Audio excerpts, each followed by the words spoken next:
Welcome to the Capac Classmates podcast, a podcast supported by the Capac Classmates Promoting Future Adults, a registered 501c3 nonprofit organization founded by former Capac Junior Senior High School graduates who wanted to give back to the community they love. Their mission to support future world leaders by providing financial opportunities for college education, as well as technical or skill-based experiences. Their vision to use a collaborative approach to further grow the alumni and its support to students and local communities. You can learn more at Capac Classmates PromotingFutureAdults.com.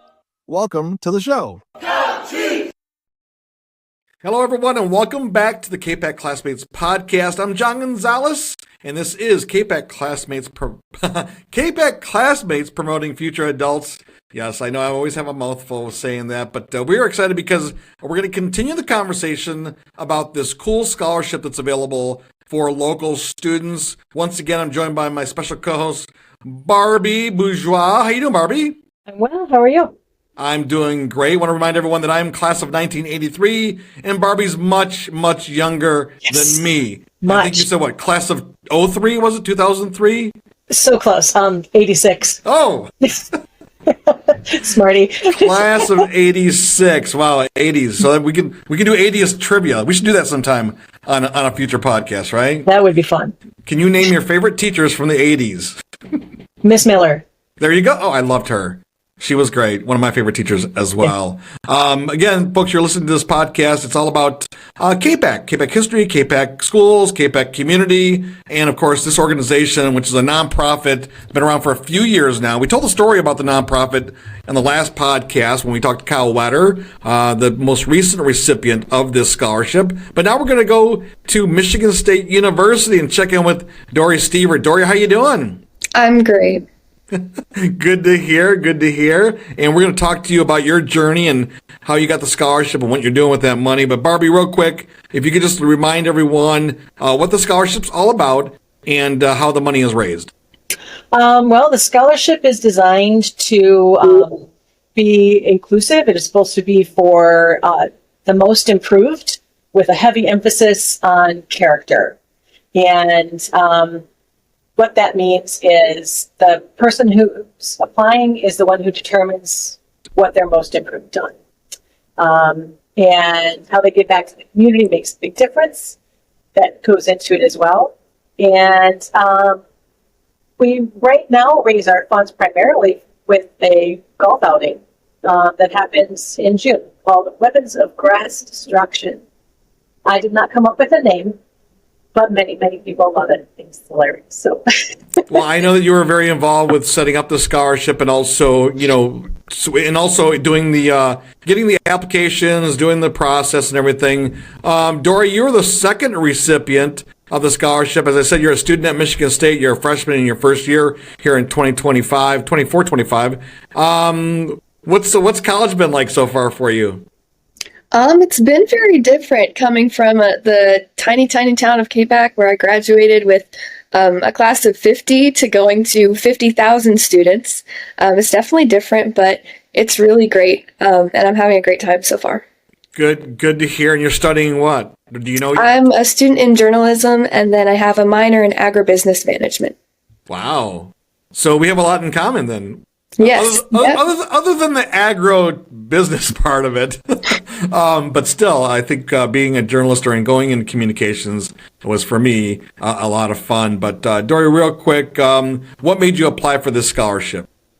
Yeah. So I initially heard about the scholarship through my mom, who is somehow involved, I think, part of a committee with the scholarship. So that's how I found out about it. And I decided to apply because it was so heavily focused on the character and how you give back to your community. I thought that was really different from a lot of scholarships I've seen, where they're usually catered to most academically performing or a lot of athletic scholarships. So I really wanted to give it a shot. Yeah, so you applied, and what did you say in your application? Like, select me because why? Yeah, I have a nonprofit hunger organization that focuses on youth empowerment, so I focused heavily on that and how I've kind of grown through that and seen it benefit my community. So you started a nonprofit? Yep, my sister actually started it in 2012, and then in 2020, when she moved off to college, I took it over. 2012, so it's been around for a little while. Yep. So what's the whole premise? Just helping people or collecting money or distributing food? So we're a bunch of agricultural farm kids, and so we saw a need in our community that a lot of people didn't have quality nutrition in the food that was being given out at food banks. So we decided to raise market animals because we already had barns and we're already doing that for showing livestock, and then donate that. And we gathered funds to help other youth raise animals as well. So Barbi, as being getting these applications, what did you think when you read Dori's application process and all the things that she's doing with her family? Quite honestly, I was actually surprised and maybe even stunned that someone has been doing this for so long. Someone so young has been doing this for so long. And, we had a lot of really good applicants, don't get me wrong, but this really did stand out because you could hear the passion. And it wasn't just this, she has been, she's being very modest, but she's been helping out in her community, various communities where she's lived since she was 8 years old, Dori. Is that so? And I will do the plug. It's called Meeting the Needs for Our Village. Is that the name of your organization? Yep. And she continues in other ways to help out in our community as well. So the information we got from her previous advisor and her reference was just glowing. So, and she actually has really helped out since then. She came and spoke with my church to inspire some of the people at my congregation on how that they might give back. And it's just an example of the kind of person that we really want to elevate and help to support. Well, Dori, the Stuever name is pretty popular there in the Capac area. It's been around for a long time. Do you know much about your Capac history and your family history there in Capac? Yep, primarily about all the farmers around, yes. But you go back a long way, though, right? The Stuever name. Yep. I'm not sure the exact start of the legacy, but quite a ways, yes. Yeah, no, generations for sure of Stuever. Because the name, I'm like, oh yeah, I know that name. I've been to school in a few years, and people in the community. Wouldn't you agree, Barbi? People know the name. Oh yeah, I think that they were one of the founding families, or darn close to it. In fact, the Stuever farm was mentioned in your first podcast. It was about the cranberries. So yeah, it's been a long time. Yeah, folks, if you want to go back and listen to that first podcast, we did and I didn't know this. I've been a lifelong resident. Well, I'm a native of Capac, let's say that, and since the 60s, and had never heard that Capac had a history of, producing cranberries. And during that podcast, I mentioned the Stuever name, the Stuever family farm, and I was like, holy cow, this does go back a long way, right? So you can check out that podcast. It's available on YouTube or wherever you get your podcast. Just search for Capac Classmates Promoting Future Adults. All right, so the golf outing is coming up June 21st, and also registration or applications are being accepted for the scholarship through the end of March. Dori, what would you say for someone out there listening going, I don't know if I should apply. What does this, most improved mean? I don't know if I'm even worthy of any kind of attention at all. There's so many people that I need to compete against. What would you say to them? First off, I'd say you miss 100% of the shots that you don't take, and that it does not hurt to try. Also, I think, like Barbi was saying, most improved is really dependent on how you personally see that. That can be most improved grades, most improved athleticism, most improved character. And it's really just about how you frame your story and really articulating how that you've grown throughout your life and your high school experience. So it's really worth applying. It's much more high reward than it is risk. So definitely apply. Wow. I mean, I can see, Barbie, why you selected her as getting the scholarship. I mean, very impressive. I'm very impressed with your maturity. Thank you. You can tell that she's going into journalism too. She's Yes, us journalists are not afraid to like speak our minds. All right, Dori, let me ask you this question. I asked Kyle about this and we were laughing. Since you are on a little larger campus than he is over at Northern Michigan University up in Marquette, and you mentioned how big the campus is and coming from a small town. I know what it was like for me to come from the small town of Capac and to go to a major university, and it can be a little intimidating. What are some of the things you get when you tell people you're from Capac? Most people are like, what is that? I've never heard of that. And I say, it's 30 minutes from up here if you know where that is, because they don't even know where Imlay City is. So, even for Michigan residents, I got to pull out my hand, show on the thumb. But actually a surprising amount of people will say, oh, Capac, cows and pigs and chickens, which is really interesting. People either know everything about Capac or they've never heard of it in their lives. So it's definitely strange. And people are always stunned when I say that my graduating class was 50 people. Most people had graduating classes of up to 1,000, so it's definitely different for them. What advantage do you think it is coming from a smaller class size? Because obviously you know all your classmates and probably everyone in high school, right? Yeah. I'd say for me, I'm really grateful to have come from such a small community because it definitely made us closer, and definitely so much more community support than some of my now classmates have had throughout their high school experience. And I think just always having a place to come home and a nice community where I know everyone going into Franny's supermarket to say hi to. So yeah, it's really nice for me. And I can also say, like, I'm not part of the committee that put together the golf outing. I'm not part of the selection process for the scholarship. I'm just a Capac native who just is impressed with what these group of classmates have done. Put together the scholarship. And that could only come from a small community. Wouldn't you agree, Dori? That I would, yeah. If you're graduating class of 1,000, do you have that type of community sense to go out and create a scholarship like this? Probably not, right? Yeah, I don't think so. I think we're really unique and lucky to not only have a small enough community to have the ability to make this, but to have a community of such strong and caring individuals that really want to benefit the future of Capac graduates.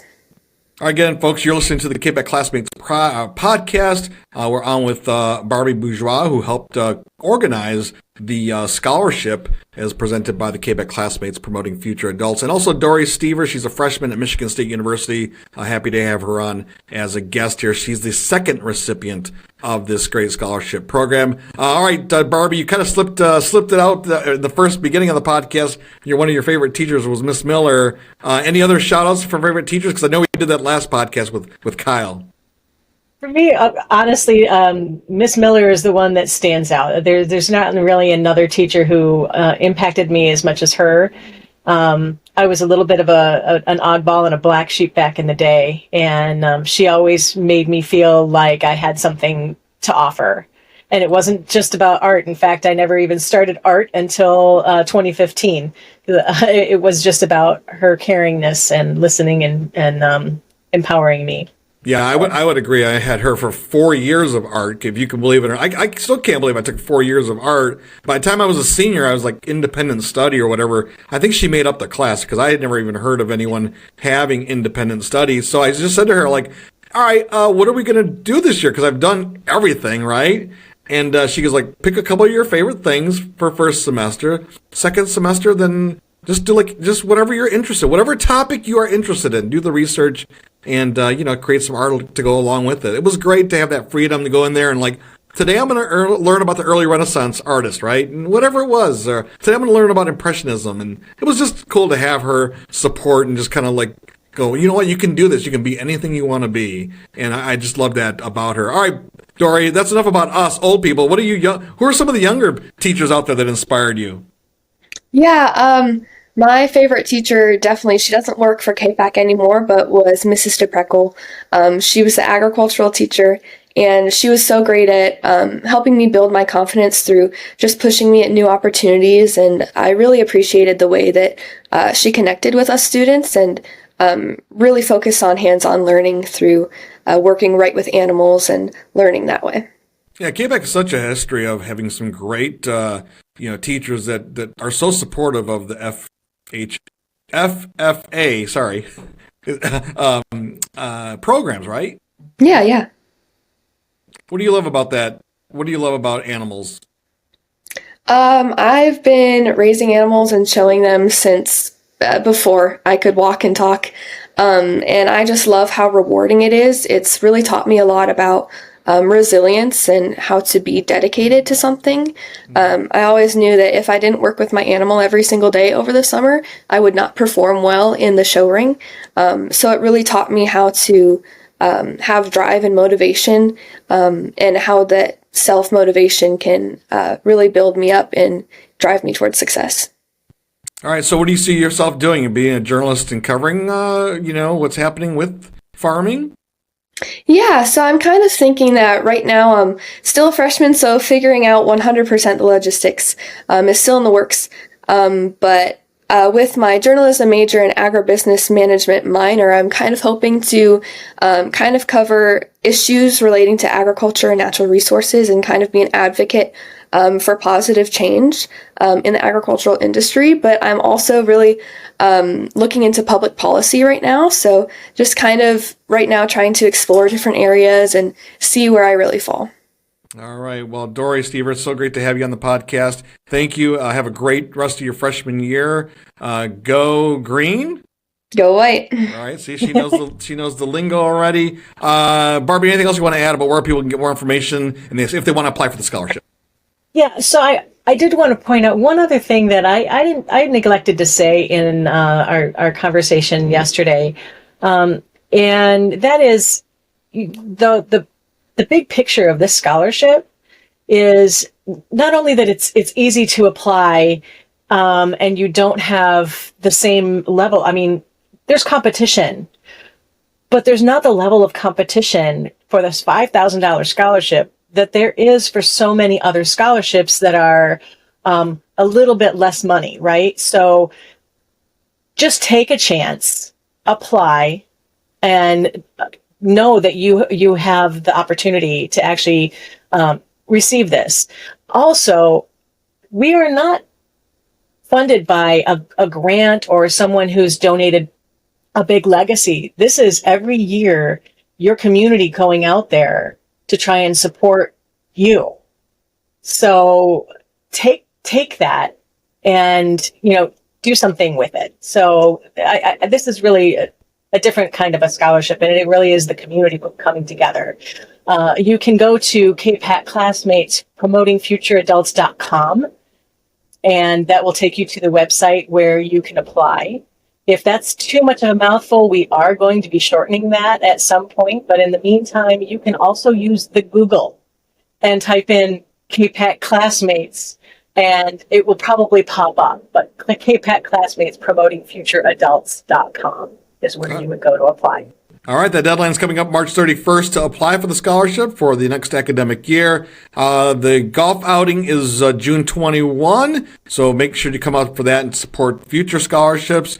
I guess that's about it. Dori, thanks again for joining the show. Appreciate it. Thanks for having me. Thank you, Barbi, and we'll talk to you guys soon. Bye, everyone. Great. Bye-bye. Thank you.